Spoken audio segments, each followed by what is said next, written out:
Muy buenas noches, bienvenidos a Opina Bogotá, el espacio para la opinión y las entrevistas en el canal Capital. Un saludo a toda nuestra audiencia. Ha concluido una visita de 14 días al país Michel Forst. Él es el relator especial de Naciones Unidas para monitorear la situación de los defensores de derechos humanos en momentos en que en el país, en Colombia, hay una preocupación enorme por las amenazas, el asesinato de muchos de ellos. Ha estado en zonas conflictivas como el Catatumbo y vamos a hablar con él sobre cómo está viendo la ONU la situación de los defensores de los derechos humanos en el país. Erika Fontalvo, muy buenas noches. Hola Jessy, ¿qué tal? Muy buenas noches para usted, para todas las personas que nos ven a esta hora. Gracias por estar con nosotros. El señor Forst, usted bien lo ha dicho, ha concluido una visita de 14 días, durante los cuales se ha reunido con más de 200 defensores de derechos humanos, con líderes, con lideresas en diferentes territorios del país, y también lo ha hecho con el presidente Iván Duque, quien ha destacado que desde el año 2009 no venía al país, no venía a Colombia, o el relator especial de Naciones Unidas sobre defensores de derechos humanos, y sobre todo ha reiterado su compromiso, no podría ser de otra manera, con el fortalecimiento de la política integral de su gobierno para proteger a los líderes sociales. En reiteradas ocasiones hemos advertido, Yesid, porque ese es el llamado que ha hecho la Defensoría del Pueblo, organizaciones internacionales como Amnistía Internacional y otras más, acerca de la crítica situación que afrontan estas mujeres y hombres en distintas regiones del país, amenazados y víctimas de distintas economías ilegales y de distintas formas de violencia. Señor Forst, muy buenas noches, bienvenido a Canal Capital. Good night. Buenas noches. La primera pregunta, usted tuvo la posibilidad de entrevistarse con 200 defensores de derechos humanos en diferentes regiones del país. Luego de escucharlos a ellos, ¿qué conclusión saca? ¿Qué preocupación tiene usted luego de esta visita a Colombia? Como usted puede entender, mi papel es muy complicado porque si hago una evaluación global de la situación de los defensores de derechos humanos en muchas partes del mundo y sabía de la difícil situación que se enfrenta aquí en Colombia, porque no es la primera vez que yo vengo y la idea no era estar en la capital, sino trabajar en las diferentes regiones para tener una idea de cómo los defensores y defensoras de derechos humanos evalúan su propia situación. Entonces, así que no era solamente relator o escuchando la evaluación del gobierno, sino escuchando las preocupaciones de los defensores y defensoras. Y lo que oí en las regiones, he viajado a muchas partes del país, a veces en áreas remotas, y en la situación no es grave. He oído testimonios de mujeres defensoras, de madres de desaparecidos, pueblos indígenas, afrocolombianos, gente pobre, dueños de tierras que describen la situación de amenazas, ataques y criminalización por parte de funcionarios públicos y, como dijeron, asesinatos. Y para mí el número de asesinatos, el número de amenazas es una situación muy preocupante para el país. Y por eso quise hacer esta evaluación, para presentar una foto del Estado de Colombia y luego proporcionar guías sobre cómo el Estado colombiano debería, junto con mis mandados, mejorar la situación de los defensores de derechos humanos. Usted habla con estos defensores, con estas defensoras de derechos humanos en apartadas regiones de Colombia. ¿Quién los está amenazando? ¿Quién los está persiguiendo? ¿Qué organizaciones o qué grupos están detrás de estos crímenes? ¿Ellos se sienten atemorizados, intimidados? ¿Por qué tipo de organizaciones, señor Forst? Justamente el propósito de estas reuniones con los defensores y defensoras y reunirme con ellos para oír sus testimonios, para atender quiénes son los victimarios. Y hay múltiples victimarios. Obviamente tenemos el Estado, la policía, la seguridad pública y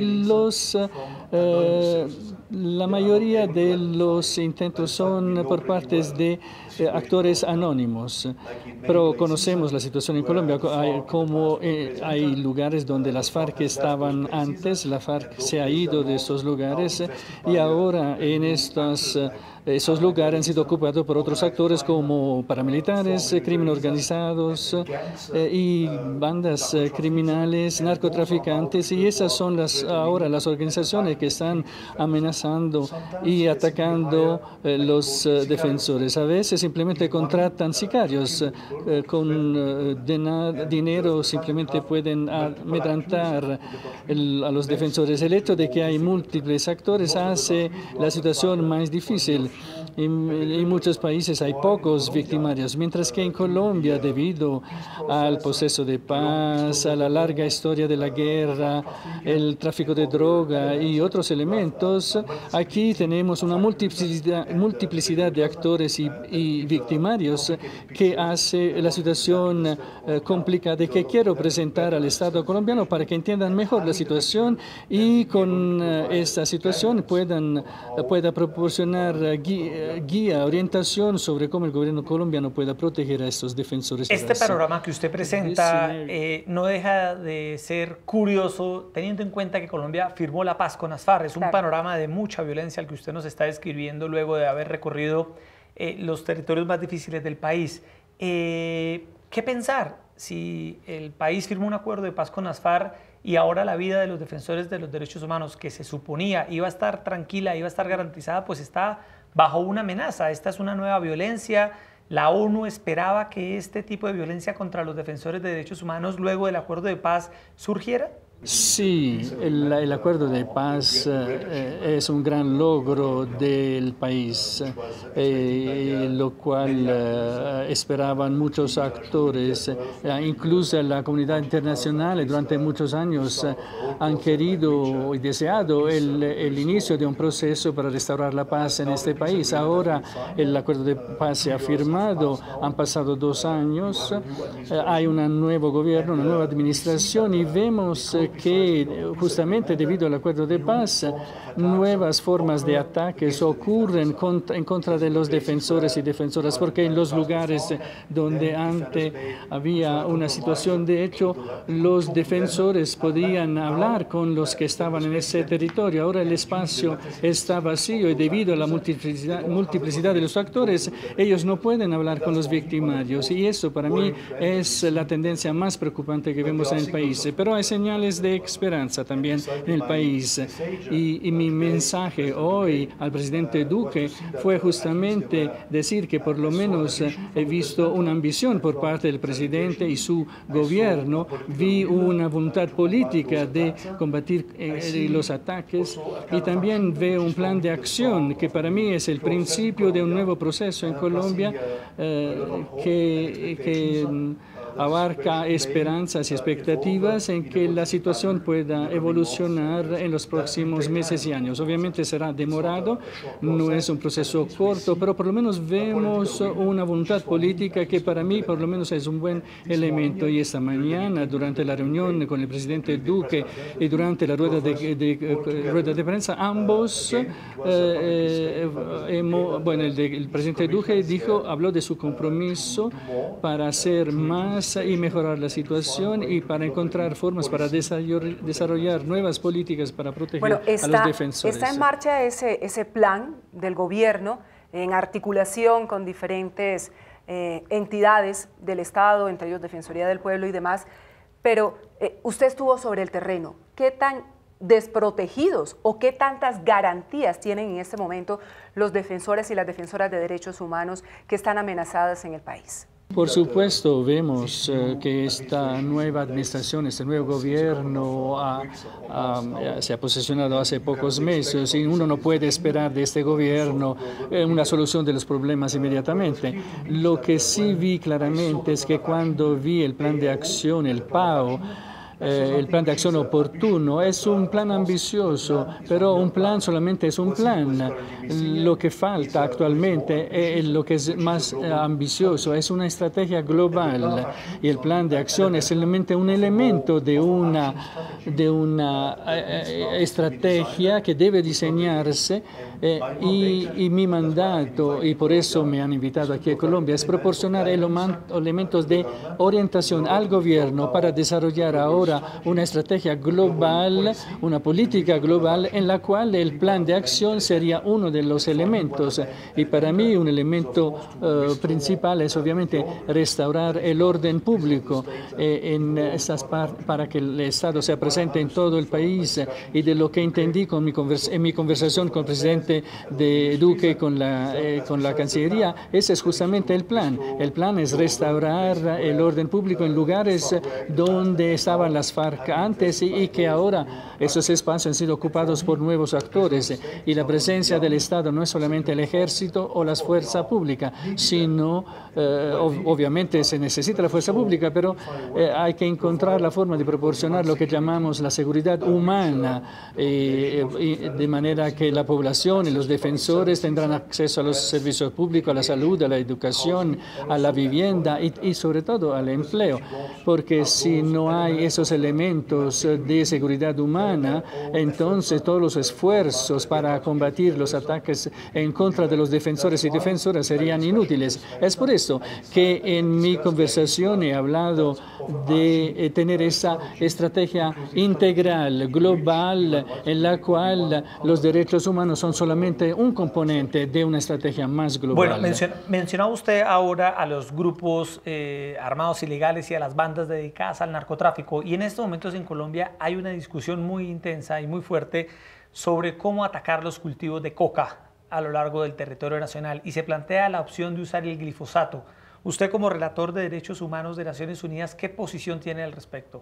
Para mí y para nosotros el programa de sustitución de cultivos es un programa necesario en el país, porque sabemos del impacto de los cultivos ilícitos en el país. Y lo que vemos ahora es que inclusive las personas, los campesinos, las comunidades locales que quieren adherirse al programa de sustitución de cultivos y quieren sustituir la coca con otras plantas, están amenazados por el crimen organizado, que no quiere que esas comunidades locales puedan reemplazar, sustituir las plantaciones de cocas con otras plantaciones. Y ahora la lucha es entre esas comunidades locales, entre los que adhieran al programa de sustitución de cultivos y aquellos que en cambio están en contra, queriendo mantener las plantas de coca. Ese es un gran tema que nosotros hemos encontrado en el país. El otro elemento fue el programa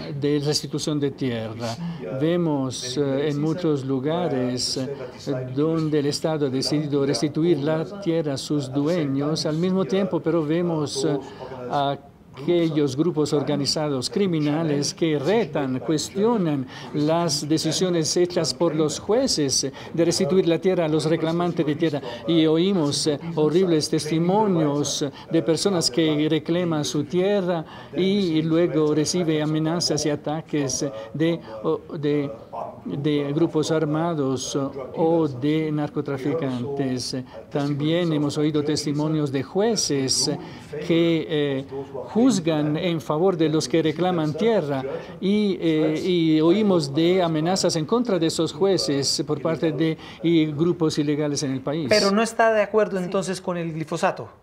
La forma en cómo en Colombia se maneja el problema no me incumbe. Mi preocupación es que debe haber un programa a través del cual los campesinos y las comunidades locales puedan adherirse, y vemos que algunos de ellos han decidido, en línea con la nueva política del gobierno, de sustituir los cultivos y están amenazados por aquellos grupos armados y criminales. Claro. Señor Force, en esos territorios que usted tuvo la oportunidad de visitar, recogiendo estos testimonios de las defensoras de los defensores, de los líderes, de grupos de acción comunal, de otras organizaciones, ¿qué tan extendido está el tema de las disidencias de las FARC? Es decir, luego de la firma del acuerdo, hay unos grupos, hay que decir, cada vez más numerosos de esta exguerrilla que han decidido volver a sus actividades ilícitas, ejerciendo presión nuevamente sobre estas comunidades, desatando este tipo de guerras y de pugnas internas. ¿Qué tanto pudo usted constatar esa situación? Eso es efectivamente que lo hemos oído en todas las partes del país en las cuales pudimos encontrarnos con los defensores y defensoras. Todos nos dijeron que los antiguos combatientes de las FARC decidieron volver a actividades ilegales. Y que eso se ha vuelto, incluso los ha convertido en los criminarios más peligrosos.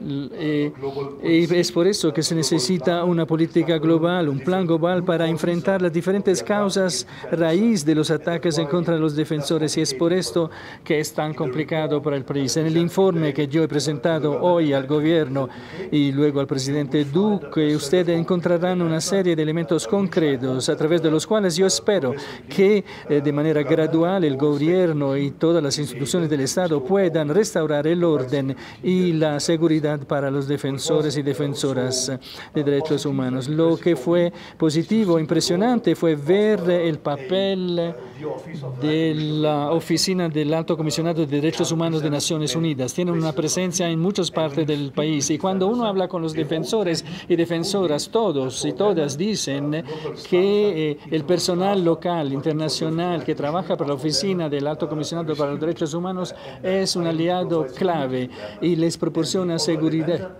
y tranquilidad. Y el otro elemento combinado con la Oficina del Alto Comisionado es el papel desempeñado por la Defensoría del Pueblo. Me ha impresionado lo que he oído de los defensores. Es una gran organización desplegada en todas las partes del país y los defensores y defensoras, las comunidades locales afrocolombianos y otros siempre me han dicho que en casi todos los casos ven a la Defensoría del Pueblo como uno de los actores clave para su protección, para acercarse a ellos, visitarlos. Lo que no fue una señal de esperanza para mí fue la Unidad Nacional de Protección. Hemos tenido largas conversaciones con el nuevo director de la UNP, vimos un nuevo plan de acción, nuevamente a una política ambiciosa.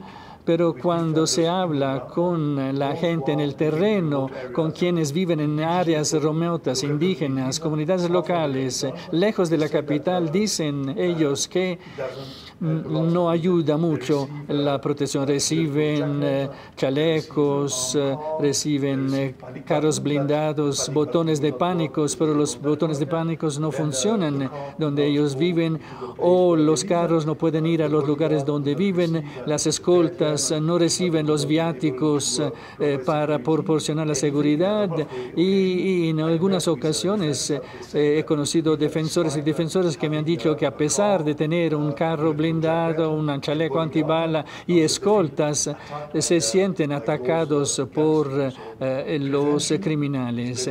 Y la prevención es mejor que la protección. En el plan de acción desarrollado por el país es necesario dar más atención a la prevención que a la protección. Es mejor prevenir el riesgo que proteger a la gente, porque se podrían salvar muchas vidas si hay un plan ambicioso de prevención. ¿Cuántos asesinatos se pueden evitar con un programa de prevención? Y eso es parte de las conversaciones que tengo actualmente con el gobierno colombiano. Señor Force, ¿usted cree que la paz en Colombia va bien? El posconflicto, que es una expresión que se ha usado ahora en Colombia para hablar de lo que vino después del proceso de paz con las FARC, ¿va por buen camino? ¿Cree usted que el estado de la paz en Colombia permite ser optimista?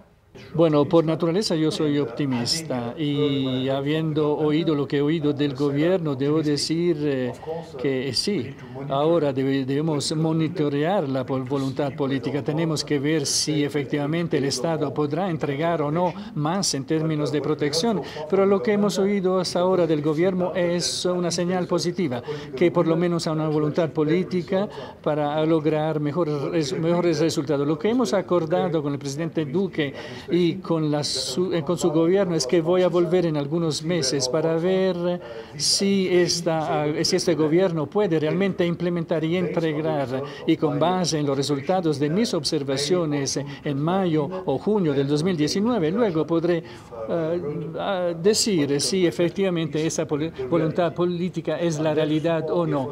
Estoy aquí para apoyar los esfuerzos del país y volveré todas las veces que será necesario para proporcionar elementos para orientar y guiar al gobierno en su intento de hacer las cosas mejoras para proteger los defensores de derechos humanos. En esa próxima visita que ya nos anuncia desde este momento, ¿qué le gustaría ver que, de acuerdo con esas recomendaciones que le formuló al gobierno nacional, cuál sería la prioridad, la primera línea de acción que tendría que adelantar este gobierno para mejorar el estado de las cosas que hoy se presenta en relación con la vulnerabilidad de las defensoras y defensores de derechos humanos en Colombia?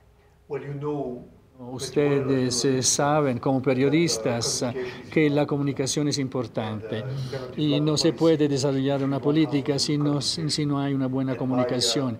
Y mi deseo es que el gobierno envíe señales fuertes, que el plan de acción ahora está en camino, si se puede decir así, y si pueden entregar resultados. Algunas señales pequeñas serían importantes para mí.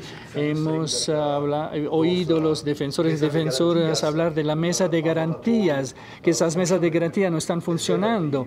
Han dicho que la Comisión Nacional sobre Garantías tampoco se ha reunido en los últimos meses. Y para mí sería una señal simple de este gobierno decir, mira, ya estamos lanzando el proceso, hemos reunido la Comisión Nacional de Garantía y estamos invitando a nivel local a todas las mesas de garantía a que se reúnan y que hablen del desarrollo de un plan de acción ambicioso para proteger a los defensores. Ese es el tipo de señales, sería ya un elemento bueno. El segundo elemento es que hemos oído muchas declaraciones por parte de funcionarios públicos, ministros, gobernadores, difamando a los defensores, diciendo que son cercanos a los terroristas, enemigos del Estado. Y esas voces públicas, de hecho, son la peor señal que un gobierno puede enviar. Y en mi conversación con el presidente Duque, en la próxima Consejo de Ministros, recordará a todos los ministros que tienen que evitar cualquier declaración pública que pueda difamar al papel de los defensores y defensoras. Debemos entender, como usted dijo en español, los líderes sociales son útiles para el país, no son enemigos del país. Líderes sociales. Y para mí esa es una señal fuerte que yo quiero escuchar también del presidente Duque y de los otros ministros. Ustedes saben que uno de los gobernadores en Antioquia también dijo públicamente, habló en contra de los defensores, diciendo que están vinculados a terroristas. Y yo dije al presidente que ese tipo de declaraciones no son aceptables. Si quieren lanzar una campaña para apoyar a los defensores, no se puede hacer con declaraciones por parte de funcionarios públicos que no reconozcan la contribución positiva de los defensores, que para mí son elementos de cambio, agentes de desarrollo en el país. Y cuando uno habla con ellos y los conoce personalmente, puede ver que esas personas son personas que tratan de apoyar a otros en el país, proporcionando apoyo, ayuda, y hay que encontrar la forma de protegerlo a través de declaraciones públicas en apoyo a sus acciones. Señor Force, una preocupación que usted ha expresado es la impunidad en los asesinatos y en las amenazas de los líderes de derechos humanos. ¿Qué le dijeron en las regiones y qué recomendación le está haciendo usted al gobierno para que combata la impunidad de este tipo de crímenes? Es un punto muy bueno y es parte de mi conversación con el Estado colombiano. Analizar la tasa de impunidad. Tuvimos una conversación con el fiscal general y con la vicefiscal encargada de la protección de los defensores para analizar los datos proporcionados por su oficina. Y debo decir que después de haber mirado los datos de la Fiscalía, no estoy convencido de la realidad de esos datos. No quiero revelar información, pero en mi informe tratamos de analizar las razones por las cuales hay esta tasa de impunidad. Obviamente uno puede decir que comparado con Honduras o comparado con Guatemala o comparado con México, Colombia está mejor, es cierto, pero tenemos que aumentar la lucha contra la impunidad y garantizar que todos los actores sean llevados a la justicia. La Fiscalía General maneja varios casos, pero ¿qué pasa con los autores intelectuales de los ataques? ¿Qué pasa con los autores intelectuales de materiales? Es muy fácil pagar a un sicario que por $100 mata a cualquiera en Colombia, pero es fácil arrestar al sicario, llevarlo a la justicia y castigarlo. Pero ¿qué pasa con los que son los autores reales, intelectuales? Y eso es un elemento clave de la impunidad, encontrar la forma de llevar a la justicia también los victimarios reales, los autores intelectuales. Esa es parte del plan de acción. Lo que oímos del presidente Duque esta mañana nuevamente es una voluntad política de enfrentar el tema de la impunidad y aumentar gradualmente, disminuir gradualmente la tasa de impunidad. Lo que me impresiona es que en muchos lugares vemos una disminución dramática del número de homicidios, quizás debido al proceso de paz. El número de homicidios ha disminuido en muchas partes del país, pero al mismo tiempo vemos el aumento de asesinatos de defensores y defensoras. ¿Cómo se puede explicar eso? Esa diferencia entre la disminución de los homicidios en general y de ataques en contra de los defensores. Mi respuesta es clara. Hay una voluntad política, pero no tenemos una estrategia clara, y a no ser que podamos desarrollar una estrategia, un plan de acción y luego una evaluación global, no vamos a poder luchar contra el aumento de los asesinatos. No quiero hablar del número de asesinatos. Lo que es importante para mí es ver que haya un aumento de los asesinatos. Y eso envía una fuerte señal al país en el sentido de que la batalla nos está ganando y que tenemos que hacer mejor para detener los asesinatos en contra de los defensores. Señor Force, usted ha podido establecer, luego de esas entrevistas y visitas a los territorios, ¿dónde está el origen de la impunidad?